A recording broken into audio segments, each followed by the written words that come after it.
What's happening, you guys? Deeksy here, coming at you live. Well, not live. Anyway, I'm coming at you from work here because I'm working like crazy lately, and we actually have a couple of signings to quickly talk about.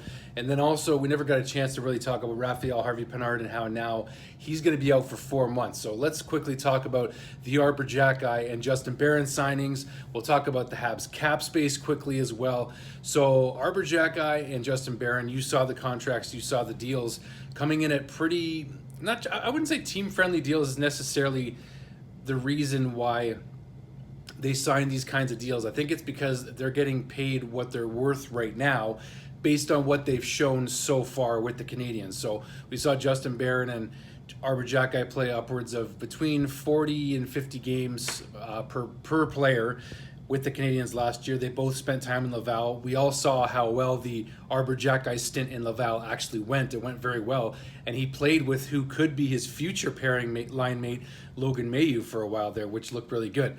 So you see Arber come in at a $1.3 million cap hit. This is a 2-year signing for both Barron and Xhekaj, as we know.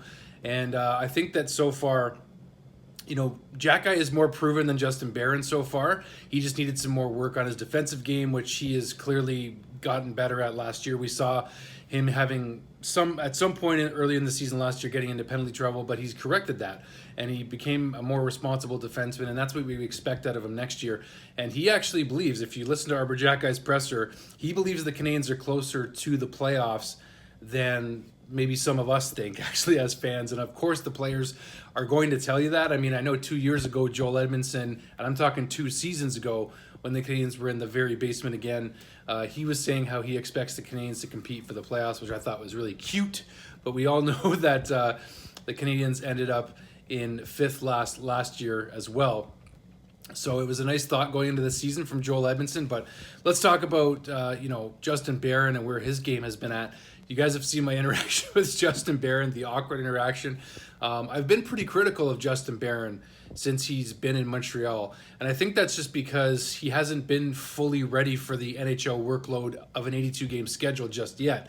But he expects to make the roster out of camp this season. And I know he wants to stay with the Canadiens all season because that's where any player wants to stay, is in the NHL. So I know that Justin Barron is going to be coming in with higher expectations for himself. He did start the season last year with the Canadiens, but the NHL workload seemed to get to him a bit, and there was more mental lapses on the ice defensively. There was games where he looked really, really good offensively. He had 7 goals last year. And we saw flashes of the player that he could be, but it's still not yet fully realized what Justin Barron can be. But he came over, as we know, in the Arturi Lehkonen trade and has been a player that just seems to need more time, which is completely fine. The guy's only 22 years old, right? Xhekaj's 23, and these guys both come in at very good deals based on what they've showed so far. So in 2 years from now, Arber, Xhekaj could be getting himself a much-deserved pay raise, still as a restricted free agent. Same with Justin Barron, as long as they continue to show their ceiling continue to rise. So let's quickly talk about HarveyPenard and how he is going to be out for 4 months with a broken leg.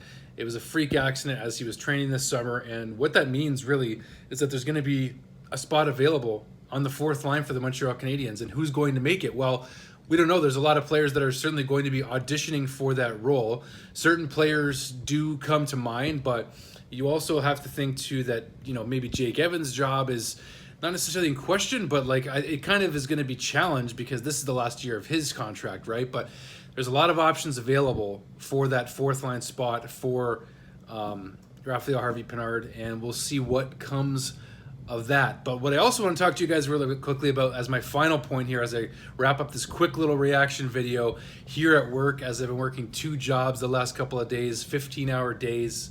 It's been crazy, you guys. It's been crazy, but it's just nice to jump back on the channel. So thank you for watching this here quickly, taking the time for me.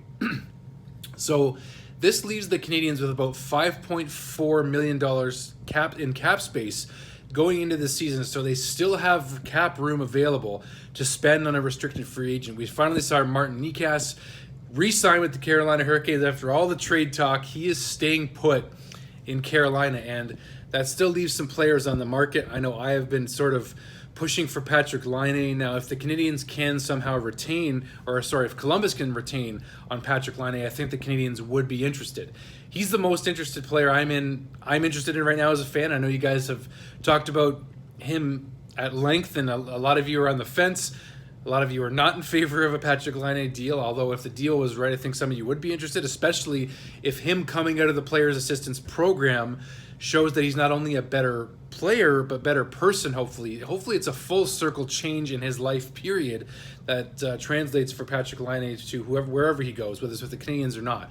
But there's still cap space. There's still money to be spent for the Montreal Canadiens before the season starts. So that's what I'm curious to see what they're going to do with that cap room. Pretty well everybody is signed now. Next we see Kaiden Guhle next summer. He's probably going to come in for a longer term deal. He's more of a sure thing who's going to be a top pairing defenseman with the Canadiens for a long, long time. So we're probably going to see a longer term deal for Kaiden Guhle next summer, unless they decide to extend him sooner. They could. They very well could. We saw it happen with Slavkovsky, and we know that Kaiden Guhle is going to be with the Canadiens for a very long time, so who knows what's going to come up next. But I hope we see a trade come up soon. These are the two qualifying offers that Kent Hughes tendered to Justin Barron and Arber Xhekaj that we saw get signed, and there's no one else really that needs a contract right now that's not going to be part of the roster. So everyone that's going to be on the roster that we expect has a contract. So let's see what happens, guys. Let me know your comments and thoughts down below. Hit like and subscribe. Thanks so much, guys. Talk to you soon.